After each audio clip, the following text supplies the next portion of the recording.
Hey guys, what's going on? 21st Century Mode bringing you guys another video today. And as you can see, we're kicking it off old school. I mean old school. We're bringing MW2. I'm got some sniping gameplay, so this is probably like my second day actually playing MW2 again. Maybe my third, I can't remember. Because I had to order Ethernet. And I got like a 100-foot one, which is way too long. I figured, I don't know. I have no idea. I at least have like probably 75 extra feet. But so let me know in the comment section below, or just on Twitter, somebody, if anybody knows, like if having all that extra cord actually like makes my response time lower, like if it adds to my ping, if it just adds any delay time at all. Cause I'm kind of curious. I think it might add like a little bit, but I think it's still better than Wi-Fi since I'm using Ethernet. I'm not sure about that. I'd just like to know.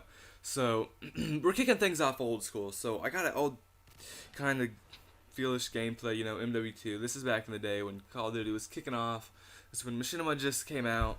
If you guys remember the scene, I remember it just almost like it was yesterday. You had Wings of Redemption, you had Woody, you had FPS Kyle, you had Blame Truth, you had Hutch, you had all kinds of these people blowing up in the YouTube scene and everything like that. But I'm bringing it off old school as well with this commentary topic today, like how they used to do. They would just get a normal commentary topic, then they would go with their blue snowball and talk over it. But I'm bringing something exciting. I got my Audio Technica AT2020 microphone, so I'm kicking things off even a little bit better than they used to be. But getting right into it, I was pondering the other day about charismatic. Because I work at McDonald's and somebody came to the drive-thru and they were real nice to me. And I was like, damn, I wish I could kind of be like that person. I kind of envy him a little bit. So I was thinking, like, how do I be like that?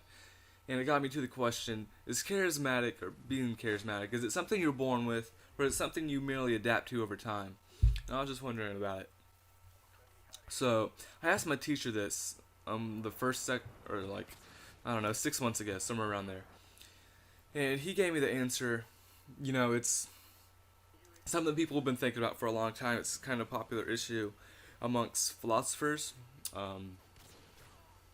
He also said that he doesn't really know the answer. He thinks it can go both ways. And I think it can go both ways too. Giggity. So, imagine somebody being born popular. So, pretty much exactly what it is. It's face value. So, whenever somebody's being born popular, there's charismatic. They have all kinds of qualities. And if you aren't really familiar with charismatic, think of some like presidents. Think of like people that are charming, people that have a way with words, people that can make you do things, people who are just pretty much good talkers in that sort of sense. So let's say Obama, he's charismatic. Let's say JFK was charismatic. I would even go as far as to say like Hitler was charismatic. There's other like billionaires and CEOs and people like that are charismatic. So I think some people are born with it though.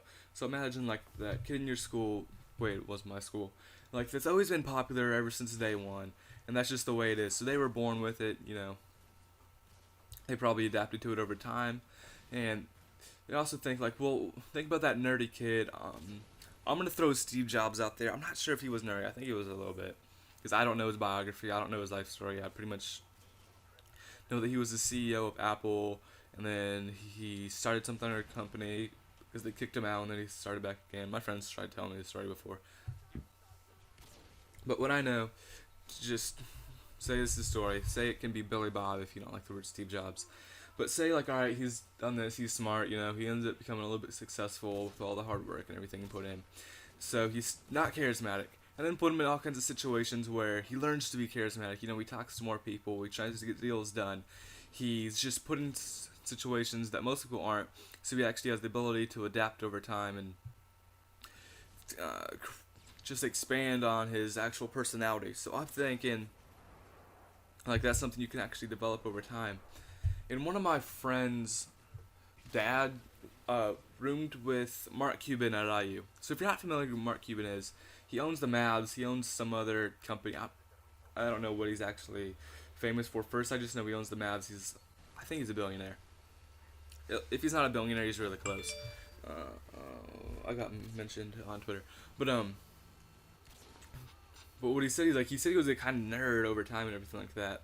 But if you look at him now in like interviews and stuff like that, he looks pretty charismatic compared to what nerd. I would not classify him as a nerd by today's standards. But, this was back in like the 80s, 90s, somewhere around there, whenever they roomed together. So he's adapted over time to fit different situations. So that's being charismatic. So I'm thinking it does go both ways, giggity. But I hope you guys have enjoyed this video today. I'm bringing it back old school. Tomorrow I'm probably going to do a live commentary, or upload a live commentary. But comment what you thought about this video. Like if you did enjoy the video. Subscribe if you haven't already. My name's Moses. I'll see you guys later. Have a great day and be happy.